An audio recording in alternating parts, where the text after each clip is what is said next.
I never thought I'd find myself here, watching everything I worked for, the love, the trust, the life we built, crumble like dry sand slipping through my fingers. It all started on one of those ordinary nights when everything seemed fine on the surface. I had no reason to doubt her. But then came that one comment she casually made. "Hey, I'm going out with the girls tonight. Just need to unwind." It wasn't the first time she said something like that, but tonight, something in her tone felt different, a little too rehearsed. She smiled that smile that used to warm me, but tonight, it felt distant. I chalked it up to nothing. Maybe it was just me overthinking, but that gnawing feeling in the back of my mind wouldn't leave. After she left, I couldn't help myself. I sat on the couch, staring at the empty space next to me where she had just been. I tried to shake it off, flicking through random channels on TV, but the unease only grew. Why did she need to unwind without me? Eventually, I couldn't stand it. I grabbed my jacket and keys, telling myself I was just going to drive around for a bit. But deep down, I knew I was about to do something I'd never thought I'd do. I was going to follow her. Maybe I was being paranoid, but something in me couldn't ignore the voice that whispered, "You need to see for yourself." I drove to the club she always mentioned. It was one of those places where the music blared and the neon lights made everything feel artificial. I parked a block away and walked the rest of the way, trying to stay hidden in the shadows. My heart raced with every step I took, and as I pushed through the door, I immediately scanned the crowd. And there she was, Clara, but not alone. She was laughing, genuinely laughing, in the arms of a man I didn't recognize. His hand was on her waist, his face too close to hers. It felt like a punch to the gut, but I couldn't look away. My mind screamed at me to leave, to pretend I hadn't seen this, but my feet were frozen. It was like everything I knew about us, the good memories, the promises, was crumbling right in front of me. I didn't confront them. No. I turned and walked out, my steps mechanical, as if I were in a trance. The cold night air hit me, but it did nothing to numb the sting in my chest. When I got home, I sat in the silence of the living room, the house feeling emptier than ever. The rage, the hurt, the confusion. I couldn't make sense of it all. She was supposed to be my everything. But now, the truth was staring me in the face, too sharp to ignore. That night, I didn't sleep. Not because I wanted to confront her, but because I couldn't stop replaying the images in my mind. That man's hand on her. The way she looked at him. It was as if the foundation of our marriage had cracked open, and I was sinking into the abyss. The next day, Clara came home as if nothing had happened. She greeted me with a kiss on the cheek, a smile on her lips. It made my blood boil. "Hey, babe, how was your night?" she asked, totally oblivious. I forced a smile, but inside, I was screaming. How could she do this to me? To us? But I didn't say anything. Not yet. I was too numb, too angry, to put it into words. The only thing I knew was that the life I thought I knew was gone, and I was going to make her pay for it. I couldn't explain why, but in that moment, I made a decision. If she thought she could betray me and walk away unscathed, she had another thing coming. I was going to get revenge. Cold, calculated revenge. The next few days felt like a blur. Clara went on like everything was normal, and I did my best to pretend everything was fine, but I was living a lie. Every word she spoke, every touch she offered, felt like a betrayal. I couldn't shake the image of her with him, the way she looked at him, the way he held her. I watched her go about her routine, thinking about how easy it was for her to slip into normalcy, while I was drowning in the weight of what I knew. It felt like I was suffocating under a cloud of deception. Every time I looked at her, I saw the woman who had promised me forever, now just another liar. I didn't want to confront her immediately. I wasn't ready to explode yet. Instead, I kept a cool distance, studying her every move, trying to find more evidence, more reasons to justify what I was already planning. I could already feel the anger simmering beneath the surface, threatening to boil over. But I kept it in check. I had to be smart. I had to play this carefully. The following Saturday, Clara decided to go out again, just as casually as she had the week before. She even mentioned she was meeting up with some old friends, friends I had never met, but I didn't question it. By now, I didn't need to ask. I knew exactly where she was going. This time, I decided I would follow her again, but I wasn't just going to watch from the shadows. This time, I had a plan. I needed to get concrete proof that this wasn't just a fling or something she could brush off. I had to make sure there was no denying what I had seen. I followed her car, making sure to keep a safe distance. I watched as she pulled up to the same club, the same place I had seen her with him. My heart pounded in my chest, a mix of anger, hurt, and something else, a need for revenge that was starting to consume me. I waited in my car for a while, letting the minutes stretch out, watching the lights of the club flicker in the distance. As I sat there, I thought about all the years we had spent together, the memories, the moments that once felt like they meant something. Now, they just felt like empty promises. After a while, I saw them. There they were again, together. She stepped out of the club, laughing with him. He was there, just like before, looking at her with those eyes that made my blood run cold. She was smiling, her hand resting gently on his arm, a look of complete comfort between them. I couldn't take it anymore. I made my move, walking toward the club, my steps deliberate. I didn't feel the cold night air, the rush of adrenaline, the pounding in my chest. I was numb, focused only on the task at hand. I approached them from behind, making sure to stay out of their sight until I was close enough. Then, I spoke, my voice low but cutting through the noise of the club. "Clara." She froze, her smile fading as she turned around. There was a moment of hesitation, like she was trying to process what was happening. And then she saw me. Her face drained of color as she stumbled back, her hand falling away from the man beside her. "What are you doing here?" she asked, her voice shaky, too surprised to hide the guilt. But the man, he didn't seem as shocked. His eyes narrowed, sizing me up. "I could ask you the same thing," I said, my voice colder than I intended. "Who is this?" I didn't need to know his name. I already knew everything I needed to know, but I wanted to hear her say it. "This is Nick," Clara stammered. We were just—" "Don't," I interrupted. "I've seen enough." I turned to Nick, my gaze locking onto his, as I spoke with deliberate calm. "Stay away from my wife." Nick gave a half-smile, like he didn't care about the consequences, like he thought this was some kind of joke. But I didn't laugh. I was beyond that. Clara tried to speak, but I wasn't listening anymore. I had already seen enough. I turned my back and started to walk away, every step heavier than the last, each one driving me further into the pit of fury I had been trying to suppress. When I got to my car, I didn't hesitate. I drove off into the night, the silence in the car deafening. I didn't even know what I felt anymore. I was angry, yes, but there was something else, a cold clarity. I couldn't fix what was broken, and if she didn't care enough to even pretend anymore, then maybe I didn't need to either. That night, when she came home, I didn't greet her with the usual kiss or the familiar words. I just looked at her. She tried to speak, but I didn't let her. "Don't," I said, my voice flat, empty. "I know everything." Her face fell, her guilt clear, but I didn't wait for her apology. I wasn't going to listen to her excuses anymore. I was done. And just like that, the last shred of trust between us evaporated.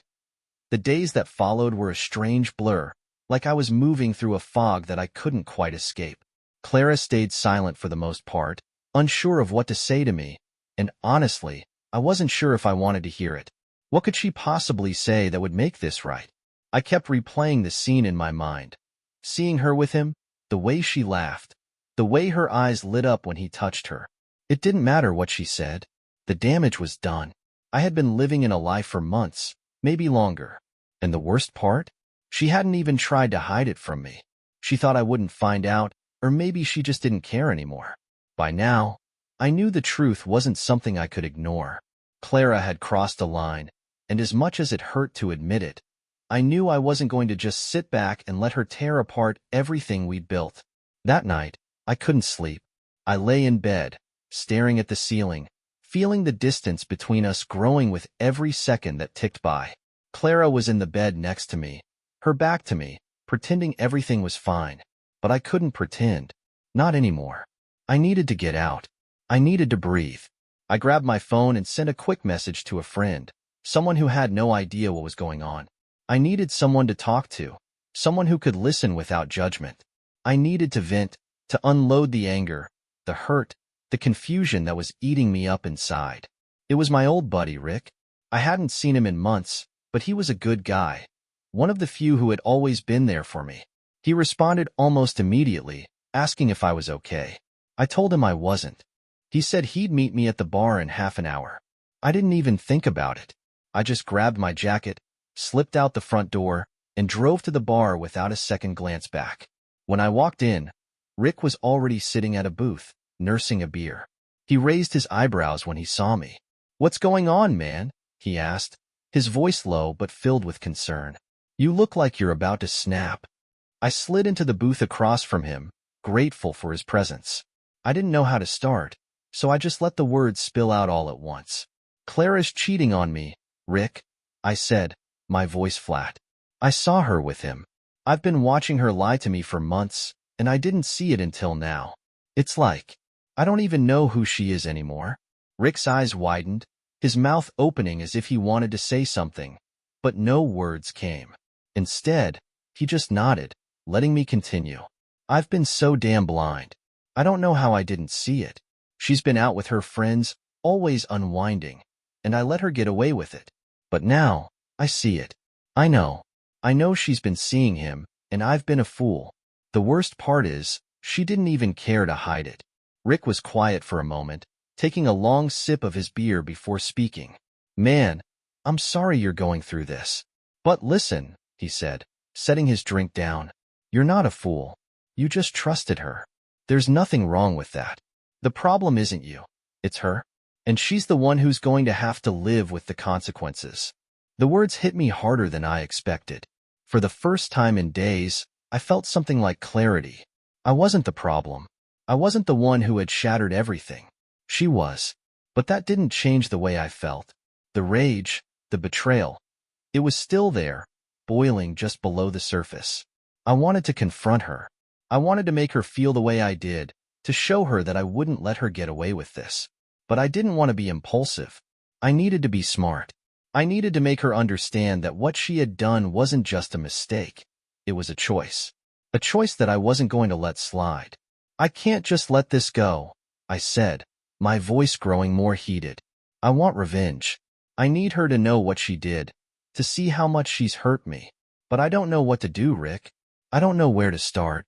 Rick's expression softened as he leaned forward. "Look, man, you're angry, and that's okay. But don't let that anger control you. Do what you need to do, but don't lose yourself in the process. If you're going to get revenge, make sure it's for you, not just to hurt her. You're worth more than that." His words stuck with me.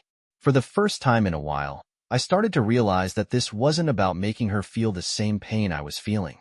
It was about taking control of my life again. It was about me, not her. I left the bar that night with a little more peace in my heart.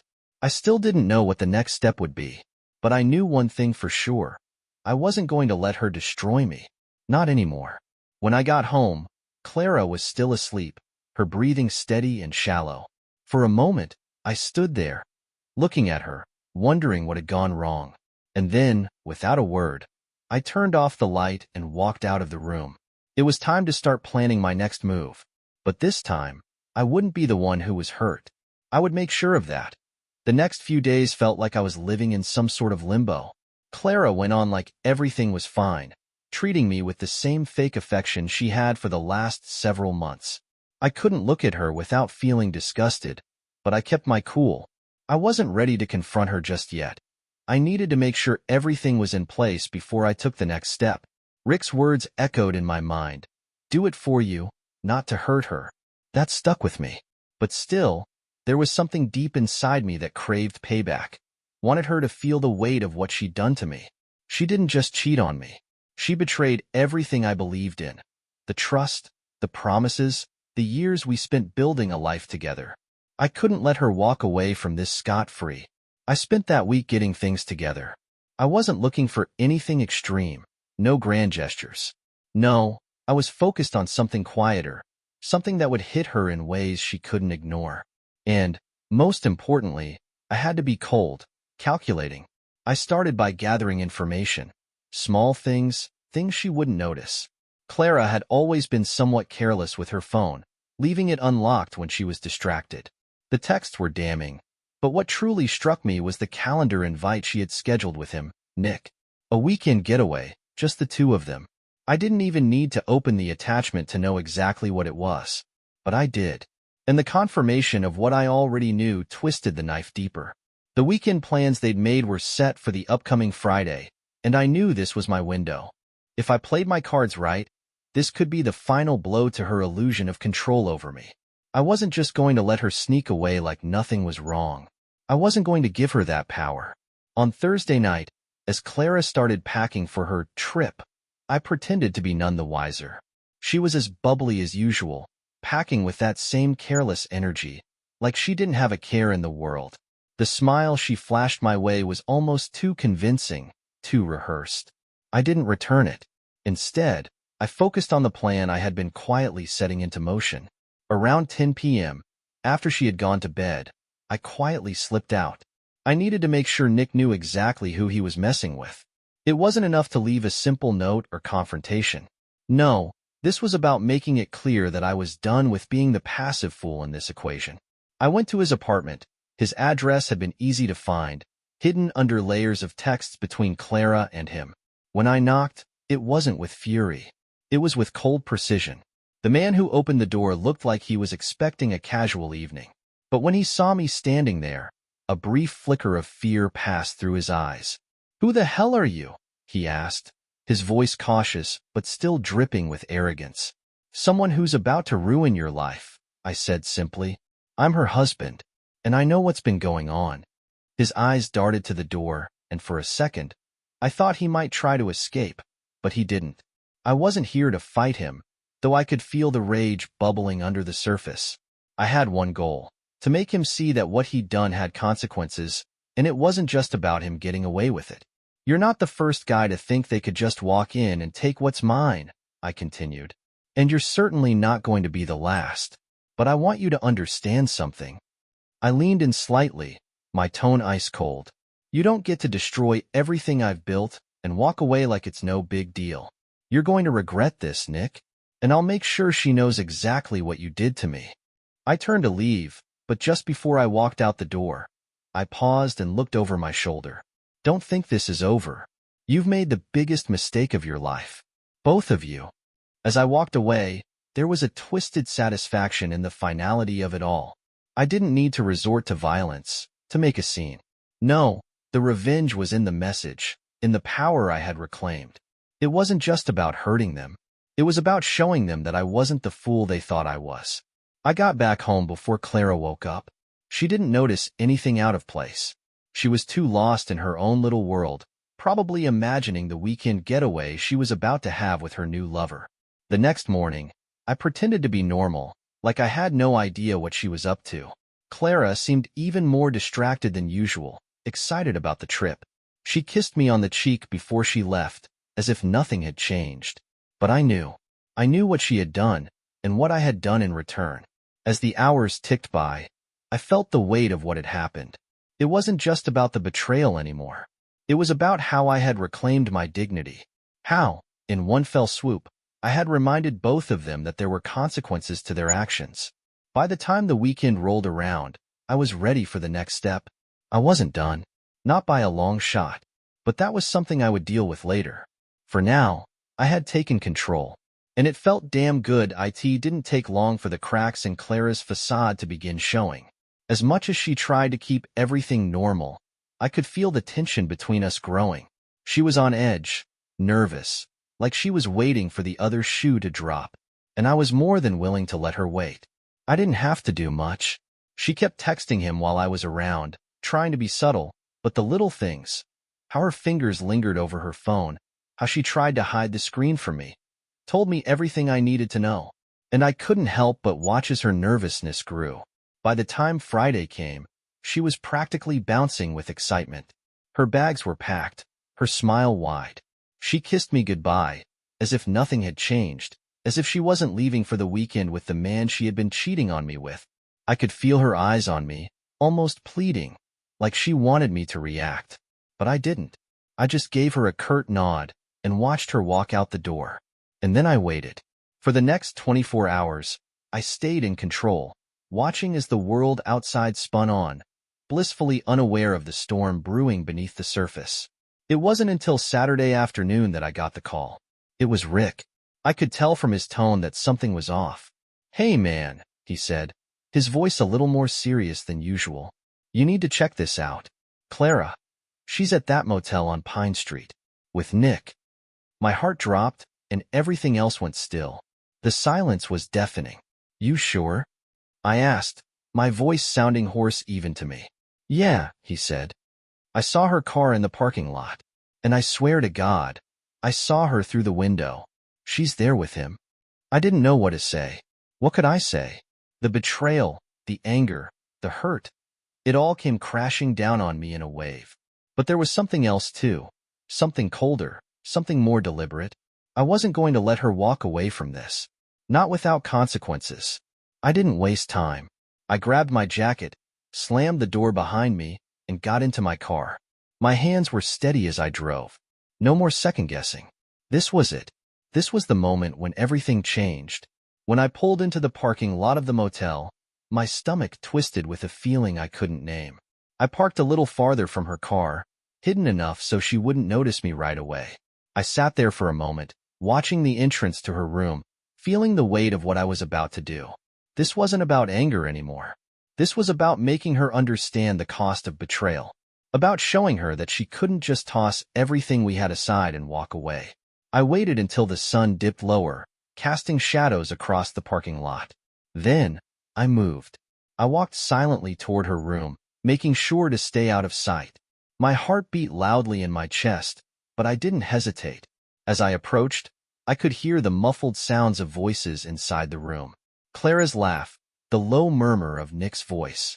I stopped just outside the door, my pulse quickening, but I didn't knock. I didn't need to. I stood there, listening to them. And for the first time, I realized something. I didn't need to confront them. I didn't need to make a scene. Because Clara knew exactly what she was doing. And Nick? He wasn't worth my time. I turned away, walking back to my car without a word. There was no need for any more theatrics. I had seen enough. I didn't need to hurt her anymore. She had already done that to herself. But when I got home, I found Clara's phone waiting on the kitchen counter. The screen lit up with a message from Nick. It wasn't a confession, but it was enough. "I miss you. Can't wait to be with you again. This weekend was everything." The words felt like a slap across my face, but it didn't matter. I didn't need to be angry anymore. She had made her choice. And now, it was time for me to make mine. I went into the bedroom and began packing my things. It was slow, methodical. No drama, no shouting. Just a quiet decision that I wasn't going to stay in this marriage, in this lie, any longer. When Clara came back that evening, she looked at me with those same eyes, the ones that used to hold so much love. But now they were just full of uncertainty. She opened her mouth, probably to ask where I was going, but I stopped her before she could say anything. "I'm done," I said, my voice steady. "Don't bother coming after me. This is over." She looked at me, the confusion in her eyes morphing into panic. She opened her mouth again, but I didn't wait to hear her excuses. I grabbed my bag and walked out the door, leaving her standing there, alone in the house we had built together. As I drove away, a strange sense of peace settled over me. I had taken control. I had done what I needed to do to move on. I wasn't the same person who had walked into that club, hoping for answers. I wasn't the man she had betrayed. I was something new, someone who would never let himself be weak again. The first few days after I left felt like I was in a dream. I had packed my things, moved into a small apartment, and started to rebuild my life, piece by piece. Clara tried to reach me, of course. She called, texted, and even showed up at the apartment once, banging on the door, begging me to talk to her. I didn't respond. There was nothing left to say. Every word she spoke only reminded me of the person she had become, the person who had lied, betrayed, and discarded everything we once had. I spent those first few days in silence. The apartment was small, but it was mine. The space was clean and quiet, and I could breathe again. I felt free from her lies, free from the suffocating weight of being married to someone who couldn't be trusted. But with that freedom came a dull ache. The emptiness of not having someone to talk to at the end of the day, the loneliness that creeped in when I had too much time to think. I had been with Clara for years, and now I was alone. But the worst part wasn't the loneliness. It was the anger that I had let her manipulate me for so long, that I had been blind to what was happening right under my nose. I had trusted her completely, and in the end, it was that trust that had destroyed me. I kept my distance, but the memories of her still haunted me. I would catch myself thinking about the good times, the way she would smile when she saw me, how we used to laugh together, the trips we took, the future we planned. It all felt like a lie now, a beautiful, cruel lie that I had been living in. I spent more time at the gym, lifting weights until I couldn't feel my arms, focusing on the burn, the exhaustion, anything to push the thoughts of her away. I went out with friends more, tried to drown out the memories in bars, in loud music, in fleeting distractions. But no matter how much I tried to numb the pain, it lingered. One night, a few weeks after I left, Rick invited me out for a drink. I hadn't seen him in a while, and I figured I could use the company. When I arrived at the bar, Rick was already there, nursing a beer. He waved me over. "You look like hell, man," he said, grinning. I didn't respond, just sat down and ordered my drink. The silence between us was thick, but I knew he was waiting for me to say something. I finally sighed and took a sip of my beer. "I don't know what the hell I'm doing, Rick," I said, staring into my glass. "I left her, and now, I feel like I've lost everything." Rick leaned back in his chair, his face softening. "I get it, man, but you're not alone. You've got your life ahead of you. You've got time to figure things out. Hell, you've already started."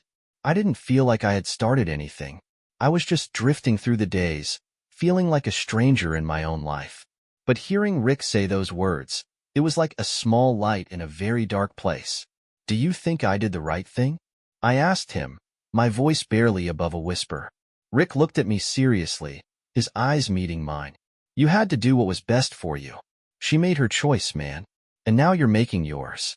It's not easy, but you've got to move on. You're worth more than being someone's second choice." The words hit me harder than I expected. They were exactly what I needed to hear, but didn't want to believe. I had spent so much time wallowing in the hurt, in the betrayal, that I had forgotten who I was. It was a slow process, but over the next few weeks, I started to rebuild. I cut ties with Clara completely. No more texts, no more calls. I didn't want her in my life anymore. Not in the way she had been. She had made her choice, and now I was making mine. It was time for me to take back control of my life. I started focusing on things I had neglected. My work, my health, my friends. I started setting goals for myself, small ones at first. I enrolled in a writing class I had always been interested in but never had time for. I picked up my camera again, something that had always brought me peace. I started to feel like myself again. But there was always this underlying sadness, like a shadow that never quite left. I still thought about Clara, about the life we had built, about the lies she had told, and I still didn't understand why she had done it, why she had chosen him over me. The questions swirled in my mind, but I couldn't let them control me anymore. I was starting to see the truth, even if I didn't want to accept it. Clara had never truly cared about me the way I had cared about her. She had been selfish, and I had let myself get lost in her selfishness. But I wasn't going to let her mistakes define me. I wasn't going to let this be the end of my story. It was time to let go, not just of her, but of everything that had kept me chained to the past. I couldn't change what had happened, but I could control what happened next. And so, I did. Step by step, I moved forward. It was slow, but I was finally learning how to live again. Weeks passed, and though there were moments of doubt, I started to feel like I was actually living again. I threw myself into my writing class, spent more time with friends, and, slowly but surely, stopped looking over my shoulder for Clara. It wasn't easy, but it was necessary. There was no point in keeping the door open to someone who had so completely shut me out. I met new people, went on a few casual dates, nothing serious, just enough to remind myself that there was life outside of the pain. They weren't Clara, and they didn't have to be. I wasn't looking for anyone else to fix me. I was fixing myself, piece by piece. And somewhere along the way, I started realizing how much of me had been lost in that marriage. I had given so much of myself to Clara, to the idea of us, that I had forgotten who I was outside of it. Slowly, I was finding that guy again. The guy who loved adventure, who chased after dreams, who didn't feel obligated to make everyone happy at his own expense. I wasn't perfect. I still had moments where I questioned my decision to leave her, where the anger bubbled back up. But those moments were becoming fewer, and the peace I'd started to feel, real, quiet peace, was something I hadn't experienced in years. It was almost 6 months after I had left when I saw Clara again. I didn't expect it. I had been doing my best to move on, and I figured she was doing the same, living her life without me. But that night, at a friend's party, she walked through the door. My heart jumped in my chest, but I didn't show it. I wasn't going to let her see how much her presence still affected me. She looked the same, pretty, radiant even, but there was something different about her. The way she carried herself had changed. She wasn't the confident, carefree woman I had married. This version of Clara seemed broken. I was doing my best to avoid her when I felt a tap on my shoulder. I turned to find her standing behind me. "Can we talk?" she asked, her voice soft, unsure. I didn't want to do this. I had worked so hard to distance myself from the past, to build a life I didn't need her in. But a part of me couldn't say no. So, reluctantly, I agreed. We found a quiet spot outside the party. Clara seemed nervous, her hands shaking slightly. She took a deep breath before speaking. "I never thought I'd be standing here," she said. I know I hurt you. I can't take that back. I never should have done what I did." Her words felt empty at first, like an apology made out of obligation, but as she continued, I could see the regret in her eyes. "I was selfish," she said, her voice trembling, "and I ruined everything. I ruined us. I thought I could have everything, but I was wrong. I never realized what I had until I lost it." I stayed quiet, listening to her, but I didn't feel the anger I expected. There was no fire inside me, no desire to yell at her. I was past that. I had moved on, but I wasn't going to let her off easy either. "I don't know if I'll ever forgive you," I said, my voice steady, "but I'm not the same guy I was when I left. I'm better now, stronger." Clara nodded, her eyes welling up with tears. "I understand," she whispered. "I just needed you to know. You were everything to me, and I ruined it." We stood there in silence for a few moments, the weight of everything we had lost hanging in the air. But I knew something now. I knew I wasn't going back. I had moved on from the betrayal, and I was finally free. "I think you should go," I said softly. "It's over." And with that, she turned and walked away. It wasn't a dramatic exit. It wasn't some grand moment of closure. It was just the end of a chapter. A quiet, necessary ending. The weeks following our conversation felt different. It was like a weight had been lifted off my shoulders, though it took me some time to realize just how much I had been carrying. I continued to focus on myself, on my writing, my health, and my future. I traveled to places I had only dreamed of, found new hobbies, and began to look at the world through a different lens. I met someone new. Her name was Emily, and she wasn't a replacement for Clara. She was someone who understood the importance of taking things slow, of letting things evolve naturally. We didn't rush anything. We spent time together, talked, laughed, and explored life without the baggage of my past weighing us down. I had learned so much from my marriage to Clara, from the pain, from the heartbreak. But I had also learned that I was stronger than I ever gave myself credit for. I had rebuilt my life from the ground up, and in doing so, I had found myself again. I wasn't perfect. I still had scars from the past, but I had finally learned how to live for myself, and that made all the difference. A year after leaving Clara, I sat on a beach watching the sunset, Emily by my side. It was quiet, peaceful. For the first time in a long time, I realized I wasn't angry anymore. I wasn't bitter. I had let go of the pain and the resentment. I didn't need Clara to apologize for what she did. She had already done that in her own way. But more than anything, I realized that I was finally free. Free of the past, free of the anger, and free to live my life the way I chose. And as I looked over at Emily, smiling softly beside me, I realized something else. There was still so much left for me to experience, so much left for me to give. I wasn't defined by what had happened to me. I was defined by how I moved forward. And that, in the end, was all that mattered.